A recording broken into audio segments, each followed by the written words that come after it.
right. Hello, everybody, and welcome back to Awakened People of Earth. I know it's been a minute since my last video. Had a lot going on, a lot of big changes, new studio, new instruments, doing digital music production, life flows, and you just kind of have to learn to go with the flow. So I do have a really special interview today. On my journey here recently to upgrade my flute, which turned into upgrading my flute collection, I've reached out to a really special and amazing flute maker, and his name is Miguel Medina, and he's with Singing Tree Flutes. And I'll make sure to put all of that stuff down in the bottom there so you make sure that you connect to him and connect not only to his website but his YouTube channel. And that's some of the stuff that we're going to talk about today because I find it really special. And I can't wait to get into this because, I went to just buy a flute and I feel like I just met like a soul brother. That's kind of part of what the journey is about, man. You just kind of reach out and the universe brings you those that really resonate with your frequency, with your vibration. And that's what we have to recognize, man. You're always going to attract the right people in your life. And there's no mistakes, there's no coincidences. And this has just really, really been amazing. Every day is really just such a gift if you just allow yourself to take a look at that, open your perception, see the blessings even when it is a bit challenging. And that's enough of an introduction there. So what I'd like to do is go ahead and bring Miguel in, and then we're gonna have him introduce himself and talk a little bit about himself here. So let's see here. There's Miguel. All right, let's bring me in with him. Hey, Miguel. Hey, what's happening? How you doing? Doing well, man. I'm so excited for you to join me on my tiny little channel here. Um, so I appreciate you taking the time out of your very busy schedule right now, because I know your flute business is just taken off. And not that it hasn't already probably been amazing. Um, Mhm. I watched your interview the other day, and you were talking about how many flutes you've made, and holy cow, guys, we're talking thousands. Okay, so this guy didn't just pick up flute making and then all of a sudden his business is booming. Like, he's been working at it for a long time.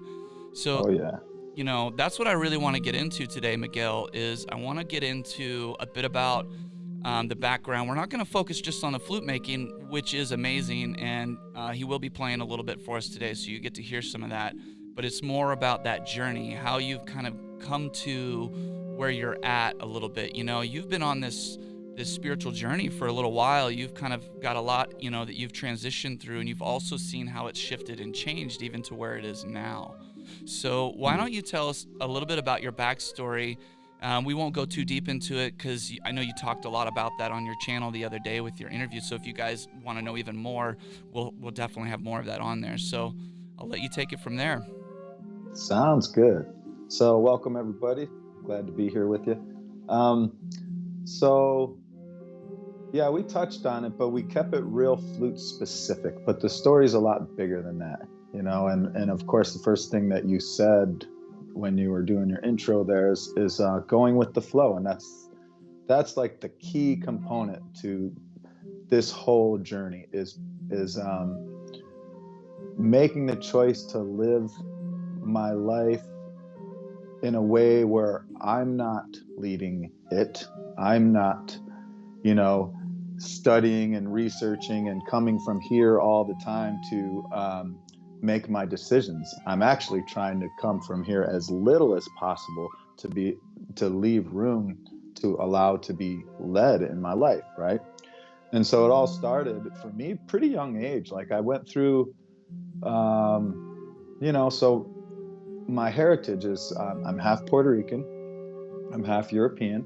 I was raised in upstate New York. They call us New Eurekans over there. That's like a that's a Puerto Rican who lives in New Nice. York who doesn't speak Spanish. I'm the exact definition of that. But I was raised around that Puerto Rican culture, and just trying to figure out who I was, my own self identity, and all of that. You know, Let me start by saying I was always spiritual minded ever since I was little teeny weeny. Like, if you were to ask me when I was 4 years old what I was going to be when I grew up, I would have probably told you a priest and an artist, right? And both of those things kind of came true in their own way. At least that's the only way I could understand it back then. Anyway, so I went through, and I've always been real spiritually minded, and always like prayed, and always believed in something greater than myself, outside of myself, that I could go to for help and guidance, right? It's always been there. But I didn't necessarily look at that in my teenage years. I was doing what most people were doing, trying to fit in, trying to figure out who they were. And in that, kind of became a hot mess for a while, right? Probably made some bad choices, hung out with Yeah. bad crowd, and did that. But around 20 years old, my conscience started catching up with me, and I was realizing that some of the choices that I was making was not in alignment with who I am, not by any means. And some of it can be pretty deep. Some of it could be as simple as, like, I listen to that music because my friends listen to that music. I really kind of don't like that music, and we fit ourselves into these little molds just to be accepted by others, right?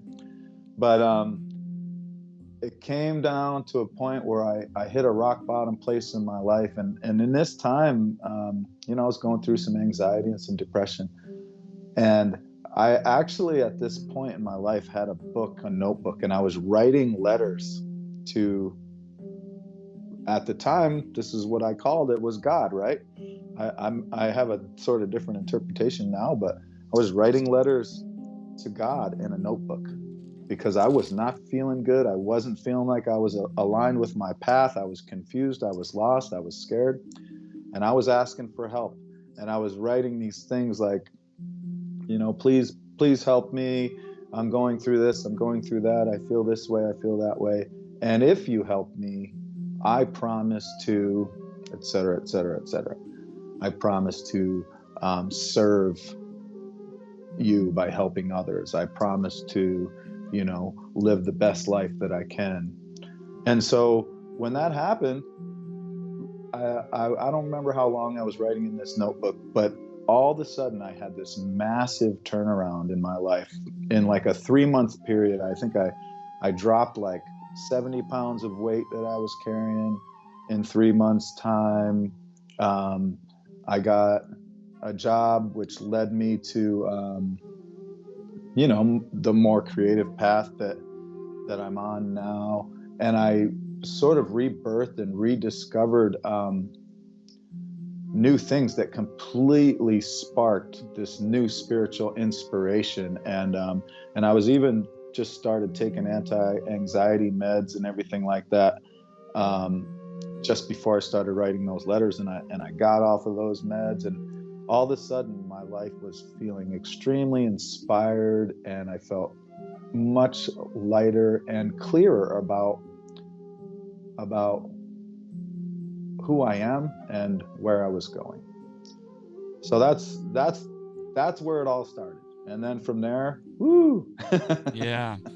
That's you awesome, know, man. That's thank yeah. you so much. And I mean, you nailed it right on the head there with that. I mean, so what's important, there's a few things that really stood out to me that I feel are important to kind of address with others that are going through this too, right? Because we all have kind of been brought up in a certain structure and a certain system and way of thinking. And it's, we also all kind of go through this growth process where, we're just trying to find ourselves, right? Like whatever we've been taught or told is or isn't, like spiritual or God or any of those things, that in itself holds a certain connotation to that. And then you kind of almost, and with some of us, you kind of almost like push against that a bit, right? And that's part of why you go the direction you go. And then like you say, like you're trying to like hang out with other people, you're trying to find that connection, and you may be listening to music that you do or don't like, or doing things just as a way to find yourself. And yeah, many of us even make choices. I'm right there with you with kind of exploring in all kinds of areas that probably were not the best for me, right? And then making the decision to at some point to finally shift that. Now, it took me a long time to find that, and I felt super lost in that system for a really long time. But recognizing that whenever that happens, right? Like recognizing the people in your life, the music in your life, because it's frequency too. Recognizing, like, honoring your authenticity and what that path brings you. And like, this is where, like you were saying earlier, like really getting in out of the head and into the heart. right? And you mentioned this in your interview, and immediately I was like, that's what I want to put some focus on, is leading from Mhm. the heart, man, not the head. You know, Mhm. there's a big problem going on right now where everybody is waiting for someone else to tell them what to think and feel, what Mhm. direction to go in their lives, telling you that this is what's going to make you happy, right? The house, the dog, the kids, the cars, material, material, material, and all of these other things. And we've lost the sight of what our own personal journeys are, and about finding our own happiness and Mhm. listening to our heart space, right? Because I'm sure a lot of us have gone through that challenge or change where it's like, I'm walking that somebody else's path, and I'm like, man, I'm not really even happy. I could have all those things, and I'm not even really happy. This doesn't bring me happiness. Like, okay, I have the car, the kids, and all that, and I see this all the time in the business that I work in too. And it's so interesting that's not happiness, right? And find yourself however you get there. And what I've been advising a lot on, what's been coming through me a lot through spirit and through guidance, and I share this in my with my own personal journey, is find what makes you happy and do that. Stop worrying Mhm. about whether you're going to be surviving, right? Because that's surviving is not what life is about. It's about living, right? And finding what makes you happy and build a life out of happiness, and you will be supported, whatever that is. And you are an example of that. It's really, really good because you've been living your life that for a long time, and just allowing spirit, however you've chosen to kind of have that spiritual path build, it's been just guiding you through an amazing adventure. And now you're, like, I heard the story about how you started making flutes, and that was amazing. Like, and you just went to some Mhm. guy's house that invited you, and you're like, what the heck, I'm gonna go in my van, and stayed in his teepee for a while, and he taught you how to, like, that was amazing, dude. Like, that's the way to live life. Like, hey, what the heck? That sounds great. I love the sound of the flute. I like music. All right, I'm gonna go that way. It doesn't mean you have to decide your life is gonna be a flute performer. It's just you start with what you love and what sounds good, what draws you in, and you follow Mhm. that. And then that opens you up into a whole nother life path, right? I mean, so, Mhm. right? Like that. So that makes total sense Absolutely. to me, man. And I love hearing your stories. And something else I'm gonna just kind of see. So something else I want to like touch on. You brought up there was about, like, even when you were like kind of seeking a bit inward, and you reached out to God, which I know is a trigger for a lot of people due to a lot of religious trauma. Right? Whatever you Mhm. need right now is fine, guys. So whatever you need for that connection, right? You're always connected, right? But you wrote out some specifics, and you reached out to that energy, that higher power, that source, right? And asked, for that. Like, that's setting intention. That's reclaiming your life and your direction. And I think that's Mhm. really powerful, to do that. And then, why don't you tell us a little bit? Because this was a good part of your story. You started to really get the signs, but because you were Mhm. awake to it, you saw those as the signs and you followed them. So why don't you talk a little bit Yes. about how that kind of started leading you into, I guess, the spiritual path that you're on now, which is more ingrained into like the Native American cultures, if I'm Mhm. correct, right? Like that's what you're more focused into. Absolutely. Yeah. Yeah, so the journey continued from there, and yeah, I was a lot of things came to my mind when I was just listening to you speak, and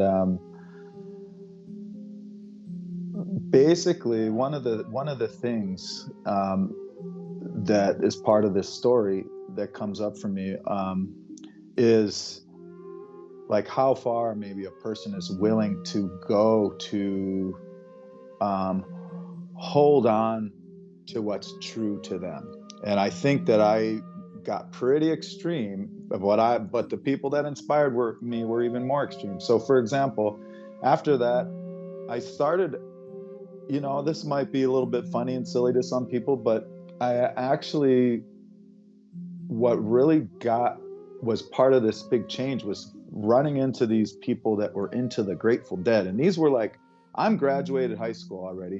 These kids were still in high school, these younger kids. And Yeah. I just kind of met them through the neighborhoods. And they were like, Miguel, you should go with us over to the Grateful Dead. They're playing in Albany tonight or whatever. And I went there. And again, coming from a hard background where the only thing men did was try to one up each other or prove that they were, more macho or tougher or whatever that they Yes. were, um, you know, um, to see people looking at each other in the eyes and being like, I love you, brother, and like hugging each other, like Yes. it opened up something in me that was huge. And like, I want what that is, right? And, I think later on, and as I was in it for a while, I realized that there's just as much, say sickness or weird stuff that would go on in those groups as there is any other groups or anything like that. But Definitely. what they symbolized, what they stood for. And the funny thing is all the people that introduced me to that way, they were in the phase of their lives, the one that I was just getting out of. But what they did for me is introduce me to who I truly was. And so I'm probably the only one that still has dreadlocks, and probably the only one that, you know what I mean, still Yeah. plays African drums, and like, really just super immersed myself into that, because it wasn't a phase. I discovered who I am. And it even brought me into my cultural roots, like, the African, Taino, native Puerto Rican side of myself, like, playing these drums and stuff. They were actually tapping me into my own ancestry. It was powerful, right? And Yes. so one of the guys that I remember meeting in this time, his name was Balaj, and he was just this hitchhiker. And um, he basically said that he lived um, just on like faith in God. So he had this thing where he'd hitchhike to a dead show to wherever he was going, traveling the country, and he would only live on faith. So the way that he chose to live was he would um, never have money. He just tried to live without any money, just on like what he would call faith, and always trust that the next beautiful thing would come to him. So like he would, for example, get to the next town, and he would maybe ask somebody for some spare change. He would buy himself some lunch, give away the rest of the change to somebody else, because he didn't want to hold on to money, and he didn't want that, and he just wanted to live in this way where he had faith that the next thing was coming. That's pretty extreme, and we ended up being some of the people that picked him up for a while, and he spent quite a couple few weeks with us, or around, probably some of the dead shows that we were going to, or fish shows, and some fun funny memories. But and so that's what I did. I started traveling as well, and I started getting into rainbow gatherings. And we don't necessarily have to get into what that is, but that started in the '60s too. And it's a gathering that happens in the woods. It still happens today, and it happens. You can pretty much live on rainbow tour, if you so to speak. There's world rainbow gatherings. There's winter rainbow gatherings in Ocala, Florida, and there's the big national rainbow gatherings that always happen on the 4th of July. And there's over 100,000 people, and on the morning of the 4th of July, gathered in a national forest that the spot changes every year. We have a Wow. vow of silence to sort of protest what Independence Day is about. And it's the most beautiful thing to see, thousands upon thousands of people in a silence. And then we break that silence at rainbow noon, which is like whenever the sun is right about here, right? Nice. um, with a children's parade that comes through there. And then after that, everybody circles and has a big Om meditation with thousands of people. It's super powerful.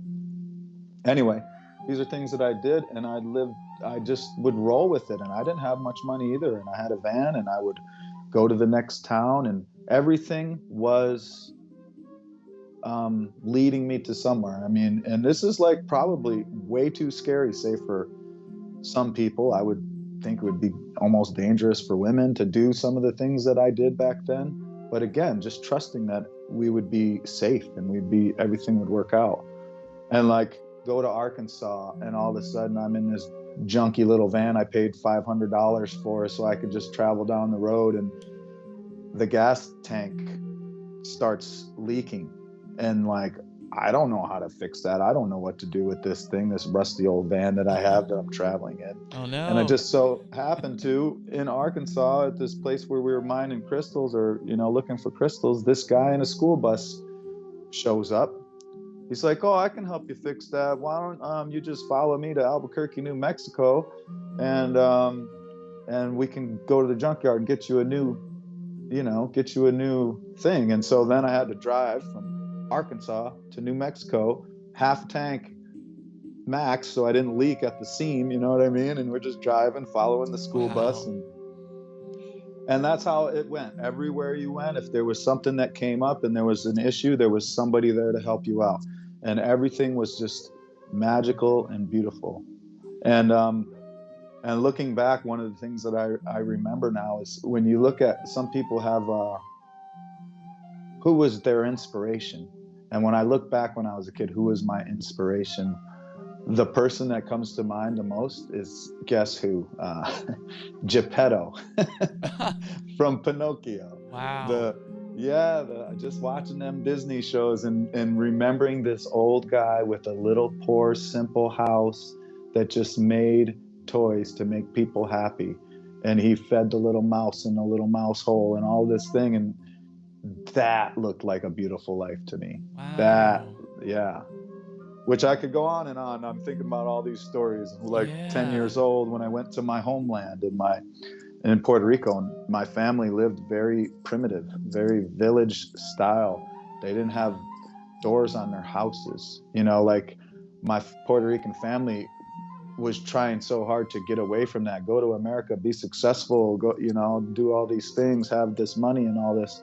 And when I went there and I saw no doors on their houses and just mosquito nets over their beds, and, like, our family came in and they'd have a big feast, and the whole mountainside was my blood relatives, and it was so family oriented. They shared everything. Everybody, my great grandma would make these 30-gallon vats of rice, and anybody could walk in their house and eat. And there was one TV on the whole mountainside where the kids would watch Woody Woodpecker. And just, that was a part to me. Sorry for going back there, but that really, No, not I at all. remember that memory so strongly, and being like, that's what I want. Everything that they're trying to get away from is where I'm trying to go. Right. This very simplistic life that wasn't about material things, and it was about family and love and creativity, you know what I mean? And being Yes. connected to the earth.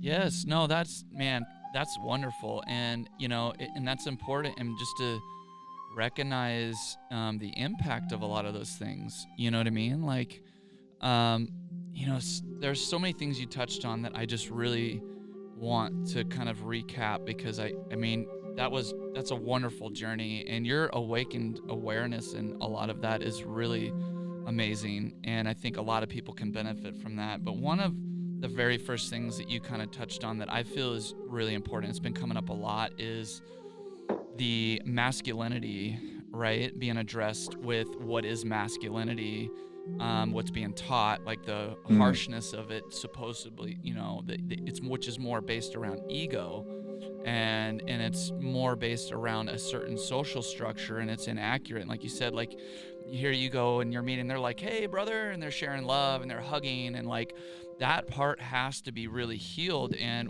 we had a men's group, like last month I think it was, and it's something that I've been really drawn to. It's funny, like I told you when I first started talking to you, I feel like we're doppelgangers in so many ways, and it's really cracks me up because, so like part of my journey in that is I've always been the artistic one too, and I've always been a sensitive kid and young, and I'm a young man, and so just trying to make peace with that has been a struggle, because it's like, where do I fit in?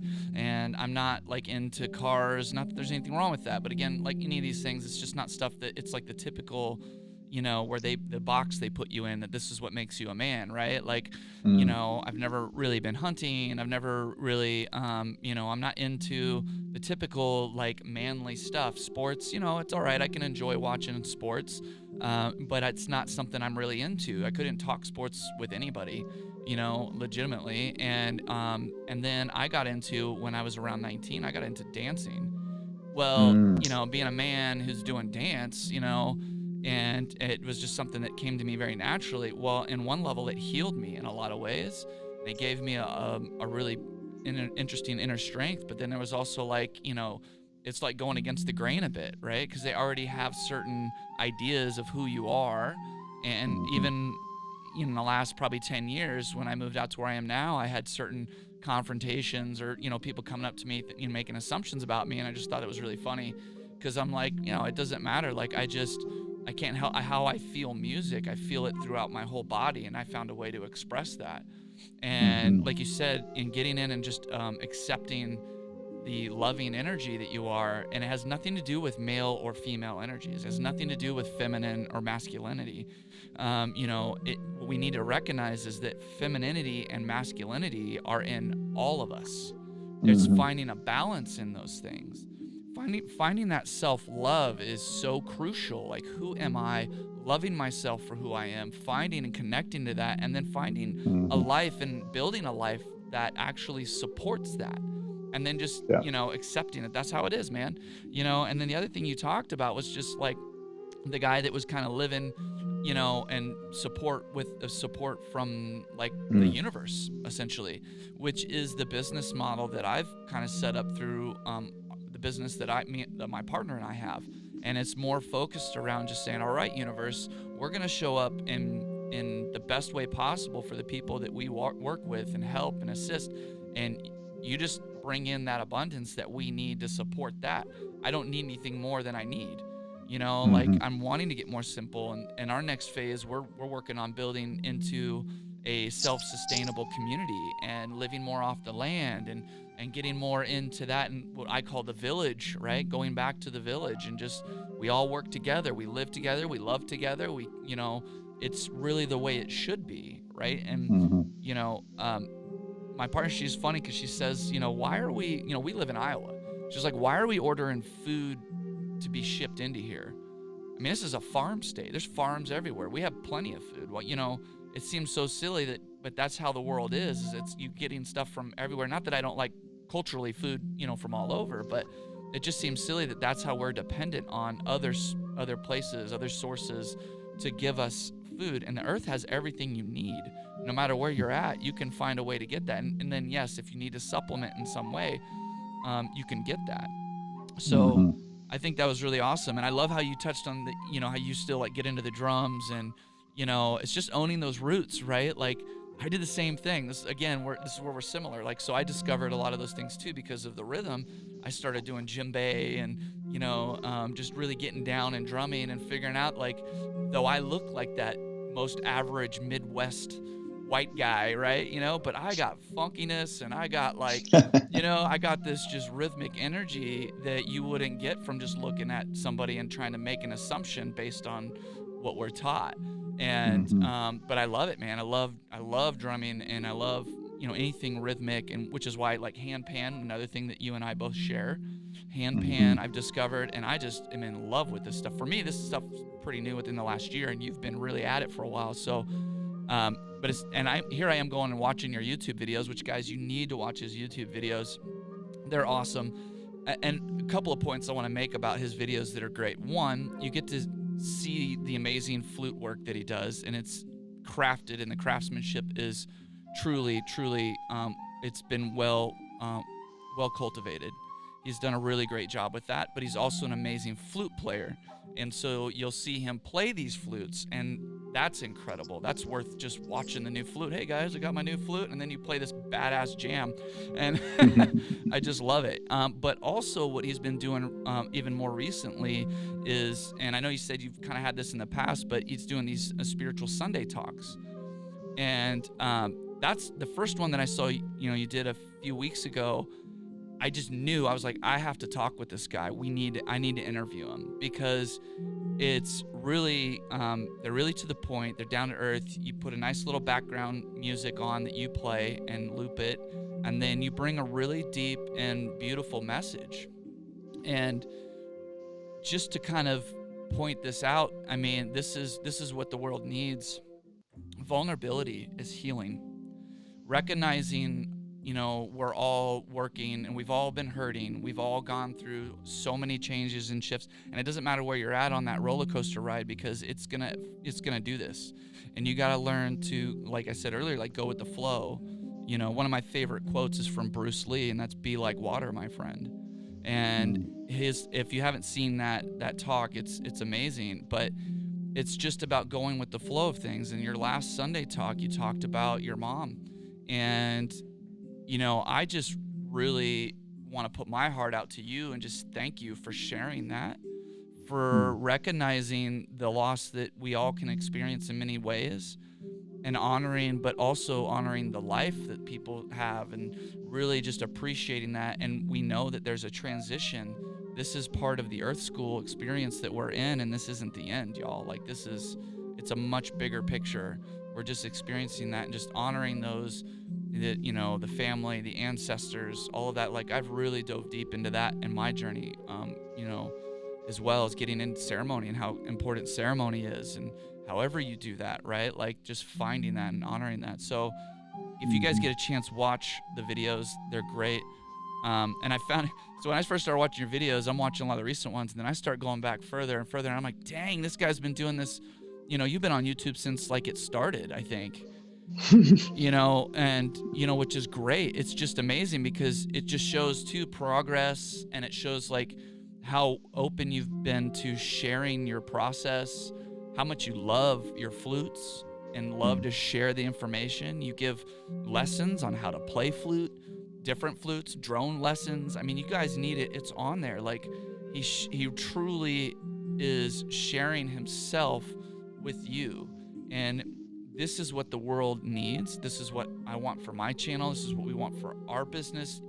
This is why you and I align, because I totally see that and recognize that. Like, to Mhm. quote a movie that I just watched again the other night, Avatar, I see you, right? Like, because I see into you, I see what's going on, I see what you're doing. And from me and from the universe, I just want to give you a really big thank you. And the light you hold and the light you carry and anchor in to everybody and to the earth, and what you share it makes a difference.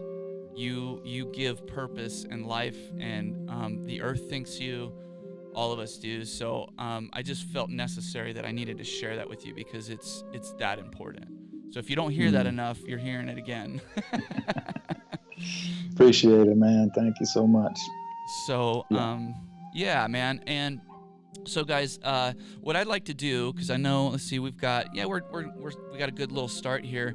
If you don't mind, I would love for you to maybe do a little flute jam for us, Sure. and we'll just kind of get it, however you feel, however long you feel like going, and you Sure. guys just sit, kind of breathe this in for a minute, because I don't think I've ever seen Miguel play and not just get lost in the way he plays. Even when he's just like, here, let me show you my new flute. I mean, he's in it.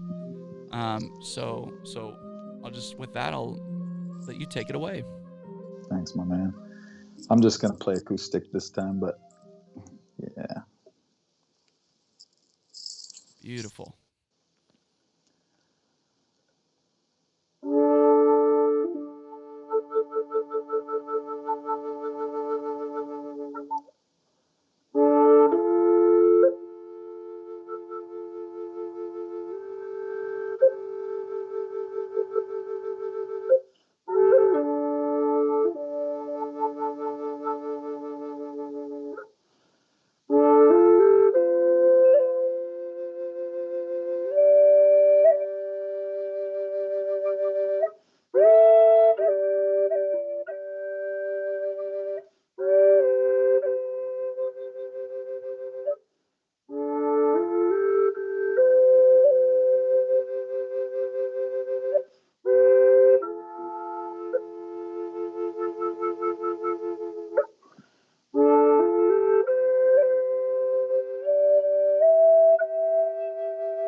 Wow.